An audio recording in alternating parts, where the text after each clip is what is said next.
Keeping Quiet, written by Pablo Neruda. Pablo Neruda नेटफाली रिकार्डो रेइस बसोल्टो का pen name है। इनका जन्म हुआ था चिली में, चिली का जो पेराल सिटी में वहाँ पे हुआ है, और जन्म हुआ है 12 जुलाई 1904 में, और उनका मृत्यु हो गए थे 23 सितंबर 1973 में। उन्होंने एक ज़िंदगी में बहुत अहम भूमिका एक पॉलिटिकल डिप्लोमेट के हिसाब से भी बिताया है। इसके बारे में बाद में बताते हैं। 13 साल की एज में ही उन्होंने ये लेख लिखना शुरू कर दिया, पोएम, नॉवेल, ये सब लिखना शुरू कर दिया। 1971 में उन्हें नोबेल प्राइज़ मिला लिटरेचर के ऊपर। सिर्फ पोएम ही नहीं, उन्होंने लिखा है सूरियलिज्म के ऊपर, बहुत सारा लेख लिखा है, हिस्टोरिकल एपिक के ऊपर लिखा है, पॉलिटिकल मैनिफेस्टोस के ऊपर लिखा है, और ज़िंदगी में एक प्रोज ऑटोबायोग्राफी भी लिखा है। हिस्ट्रिकल एपिक्स अर्थात जो महान गाथा होता है इतिहास में, उनके ऊपर, पॉलिटिकल मैनिफेस्टोस राजनीति के ऊपर लिखा है। सूरियलिज्म एक ऐसा साहित्य होता है जिसके अंदर बहुत ज़्यादा वास्तवता अर्थात रियलिटी और सरप्राइजिंग रियलिटी का संक्षिप्त नाम है सूरियलिज्म। तो ऐसा एक महान लेखक जिनका ज़िंदगी कम्युनिस्ट पार्टी थे उस टाइम में चिली में, उसके साथ जुड़ा हुआ था, और उन्होंने चिली गवर्नमेंट में बहुत सारा बड़ा महत्व भूमिका निभाया थे वहाँ पे। देखिए यहाँ पे बोल रहे हैं, Neruda acquired many diplomatic positions in various countries during his lifetime and served as a senator in Chilean Communist Party. When President Gabriel González Videla outlawed communism in Chile in 1948, अर्थात ये गैब्रियल गोंजालेज वेडेला कम्युनिस्ट पार्टी को ban कर दिया था chilli में 1948 में, तब उन्होंने भाग गए थे। देखो, warrant was issued for Neruda's arrest करने के लिए उनके खिलाफ वारंट इशू हुआ। उसके दो friends hide him for months in the basement of a house, एक घर के अंदर उसे उसका दोस्त बहुत दिन तक छुपा के रखा था। वो जगह था Valparaiso, and in 1949 he escape through a mountain pass, एक पहाड़ी से मतलब रास्ता था, वहाँ के पास लेके वो वहाँ से निकल के आ गए थे। उसके बाद तो नेरुदा और चिली में लौटा था बहुत दिन बाद, जब नेरुदा ने ये खुद ही realized that he has to go against the communism. वो जब जो कम्युनिस्ट उस टाइम में ओपिनियन था, जो नीति था, आइडियोलॉजी था, इसके खिलाफ जब वो लिखने लगा, बोलने लगा, तब उनको फिर चिली में आने का अनुमति दिया गया। और आपको दिखाई दे रहा है उनको जो नोबेल प्राइज़ मिला है 1971 में, अगर वो कम्युनिज्म को सपोर्ट करते तो उसे कभी नहीं मिलते। और इतनी अच्छा एक लेखक जो जब कम्युनिज्म को विरोध करने लगा तब भी उसे नोबेल प्राइज़ मिला था। इसके अलावा पाब्लो नेरुदा एक अच्छा लव पोएट थे। उनका 1924 में रिलीज़ हुआ love poem 20 love poems and a song of despair एक बहुत अच्छा किताब है जिसे आप सबको ज़रूर पढ़ना चाहिए। तो आइए शुरू करते हैं ये पोएम, जिसका 3 लाइन मैंने यहाँ पे टाइप करके रखा है, जहाँ पे लिखा है, now we will count to 12 and we will all keep still for once on the face of the earth. तो दिखाई दे रहा है ये पोएम में कवि ये कह रहा है कि हम अब 12 तक गिनेंगे और हम पूरी तरह से चुप हो जाएंगे, कोई बात नहीं करेंगे इस धरती के ऊपर। तो ये तो थर्ड लाइन को अभी पढ़ेंगे नहीं, ये 2 लाइन पहले समझ लेते हैं। Now we will count to 12 and we will all keep still.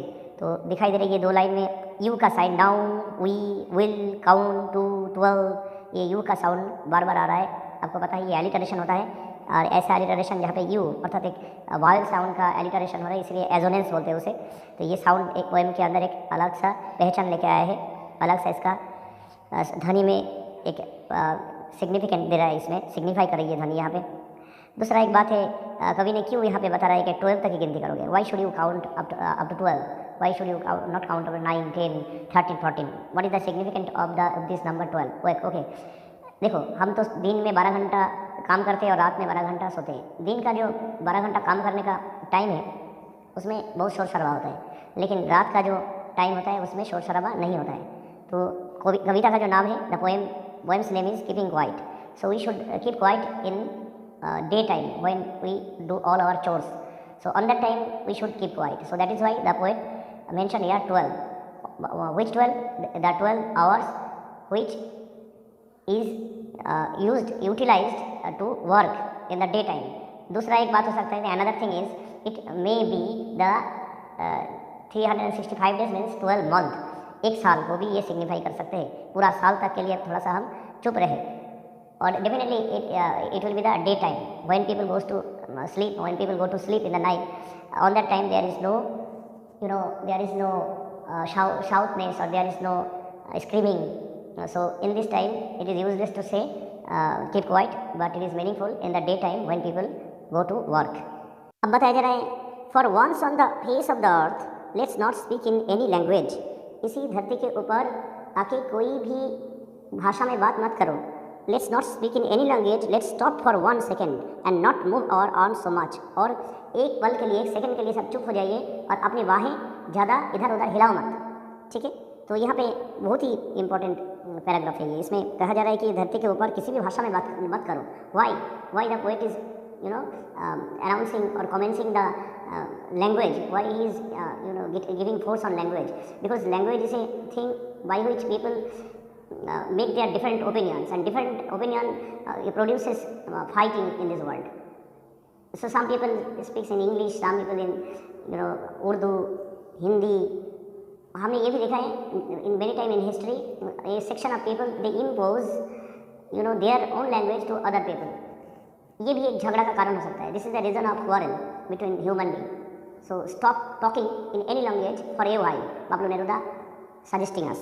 Next line they are telling, let's stop for 1 second. एक पल के लिए आप चुप हो जाइए. And not move our arms so much. अपनी बाहें को ज़्यादा हिलाओ मत. यहाँ पे देखो, एक सेकेंड चुप रहना मतलब आपको ये नहीं बताया जा रहा आप सिर्फ एक सेकंड के लिए चुप रहो. ये एक सेकंड बताया जा रहा है पूरा दिन का 12 घंटा आप चुप रहो. जो शुरू में कविता में बताया गया 12 काउंट टू 12, ये 12 घंटा या फिर 12 महीना आप चुप रहो कम से कम. ये एक सेकंड को इसे उसी तरह our arms and not move our arms. Arms का यहाँ पे डबल मीनिंग हो सकता है. ये तुम्हारे ये इतने भाषाओं के ऊपर लेके या फिर अपने एक दूसरे के ऊपर कब्जा जमाने के लिए जो हथियार लेके जो लड़ाई कर रहे हो, इसका भी मतलब हो सकता है. दूसरा आर्म्स हो सकता है अपनी बाहें. और अपनी बाहें ये इसको हिलाओ नहीं मतलब अपने पूरा शरीर को हिलाओ मत हिलाओ. तो ये जो 1 सेकेंड अर्थात हो रहा है पूरा 12 घंटा, और अपना ये बाहें हिलाना मतलब अपना पूरा शरीर का, ये ऐसा फिगर ऑफ स्पीच जब यूज़ होता है तब इसे मेट्रोनिमी कहता है. ठीक है, मेट्रोनिमी एक फिगर ऑफ स्पीच है जहाँ पे शरीर का एक पार्ट जब यूज़ कर बोलोगे आप अपने शब्द में, when you are expressing a particular part of your body, actually you are signifying whole part of your body. तो आपने ये कहावत सुना होगा, जैसे एंथोनियो का जो डायलॉग या जूलियस सीजर में, countryman, Roman, friends, lend me your ears. बोले तुम्हारा कान मुझे दो. अर्थात तुम्हारा कान का अर्थात तुम्हारा ध्यान तुम्हारा शरीर का पूरा ध्यान मेरी ओर दो. ये बात कह रहा है. अर्थात कान से ही पूरा शरीर को डिनोट किया गया है, इसलिए ऐसा फिगर ऑफ स्पीच को बताया जाता है मेट्रोनिमी. ठीक है, और ये 1 सेकंड ऐसा ही है. इन एनी लैंग्वेज बात नहीं करेंगे हम. तो आप देखो, और इसमें और कौन सा फिगर ऑफ स्पीच है, let's not speak in any language, let's stop for 1 second. तो लेट्स दोबारा शुरू हो रहा है. तो ऐसा लाइन जब सेम वर्ड से शुरू होता है, यहाँ पे भी लेट्स, यहाँ पे लेट्स, तो आपको पता है इसको एनफ कहता है ऐसा फिगर ऑफ स्पीच को. और क्या है, let's not speak in any language, let's stop for 1 second. O sound बार बार आ रहा है, ये भी एक एजोनेंस का एग्जाम्पल है. Stop for 1 second and not move our arms so much. ये कितने अच्छा ग्रामर है इस पोएट्री का. फर्स्ट इसमें यू का साउंड बार बार रिपीट हो रहा था, इस स्टैंजा में ओ का साउंड बार बार यूज़ हो रहा है. तो it gives a beauty to the poem. तो ये हुआ है हमारा इतना तक. नेक्स्ट लाइन में बोल रहा है, it would be an exotic moment without rush, without engines, we would all be together in a sudden strangeness. यहाँ पे एन एग्जॉटिक मोमेंट का अर्थ होता है एक दिखावा करना. जो चीज़ बाहरी होता है, अर्थात जो चीज़ लोगों को दिखावा करने के लिए होता है, वो शोनेस. वैसा क्षण होगा जो जिस क्षण में हम लोगों को दिखाएंगे. क्या दिखाएंगे, कि ऐसा एक मोमेंट जहाँ पे कोई रश, कोई धक्का मुक्की नहीं होगा, कोई मशीन का शब्द नहीं होगा, और हम एक साथ हो जाएंगे. और ये साथ होना, ये जो क्षण होगा वही अचानक होगा और लोग आश्चर्य हो जाएगा. So the poet is telling about the past time people, about the past time people, the ancient people, the cave people. When the human civilization used to live in cave, they had no language. They used to live togetherly, they used to hunt togetherly. There was no commotion among them, there was no quarrel, there was no fight among them. So that was the era when people understood themselves without any language. So that is why this without engines signifies the ancient era or the cave era. Let us be in that situation for a moment so that we can understand ourselves. This is the theme of the communism थी। Communism ही ऐसा बता सकता है जहाँ पे इंसान के बीच में जो विविधता है उसको भूलने के बाद कहा जाता है, और ये भूलना हम उन लोगों से सीख सकते हैं जो केव पीपल थे उनसे, जिसके पास कोई भाषा नहीं था, इतना विभिन्नता नहीं था। There was no diversity of language, no diversity of racism, no diversity of colours, nothing, only they had what? Only they had the signals by which they used to communicate themselves. So that is why this without engines and the sudden strangeness, this is signifies that we should move back to the past and be the people like the people of cave. इसी paragraph में W sound का बार बार use हो रहा है, जिसमें ऊ sound आ रहा है यू की तरह। ये एजोनेंस का एग्जांपल है, जैसे would an exotic moment, without और विदाउट शब्द बार बार रिपीट हो रहा है, इसे रिपीटेशन का एग्जांपल है ये। इस तरह हम इसका फिर स्पीच देख सकते हैं, और इसमें कोई राइमिंग स्कीम है नहीं। नेक्स्ट लाइन में ये बता रहा है कि fisherman in the cold sea would not harm whales and the man gathering salt would look at his hot hands. अभी इसी स्टैंडर्ड से पोएट ये कहना चाहता है कि अगर हम शांत होकर नहीं रहेंगे, if we do not keep quiet, then what will be the repercussion. The fishermen in the cold sea would not harm whales, अर्थात the fishermen they have a profession that they have to harm whales and they have to tame or they have to hunt the whales. There will be no harming, means there will be no fight in this world. And the man gathering salt would look at his hot hands. इससे ये बताया जाता है कि जो लोग नमक को इकट्ठा करते हैं अपने हाथ को देखेगा, तो डेफिनेटली नमक को यूज़ करते करते, नमक का काम करते करते लोगों का हाथ क्या हो जाता है, वहाँ पे डिफेक्ट आ जाता है हाथ में, तो अपने हाथ में एक बार देखेगा, ठीक है, अपने हाथ में देखेगा मतलब वो थोड़ा सा सेल्फ इंट्रोस्पेक्शन करेगा, सेल्फ इंट्रोस्पेक्शन, ठीक है। और the fisherman in the cold sea would not harm whales, इसमें से ये पता चल रहा है कि from now we shall not use weapons against our enemies. यहाँ से और एक थीम निकल के आते हैं, जो थीम है कि आपके नीचे जो लोग काम करते हैं उन लोगों को आप पीड़ा मत दो उन लोगों को, और अगर आप पीड़ा दोगे तो आप देते हो तो एक बार अपना हाथ को देखो वो किससे रंगा हुआ है, क्या वो डिफेक्ट नहीं हो गया, ऐसा लोगों को पीड़ा देते देते। So we can say that the poet is trying to express the fact that when an employer suppress his employee, then how he feels, does he not see his own hands whether it is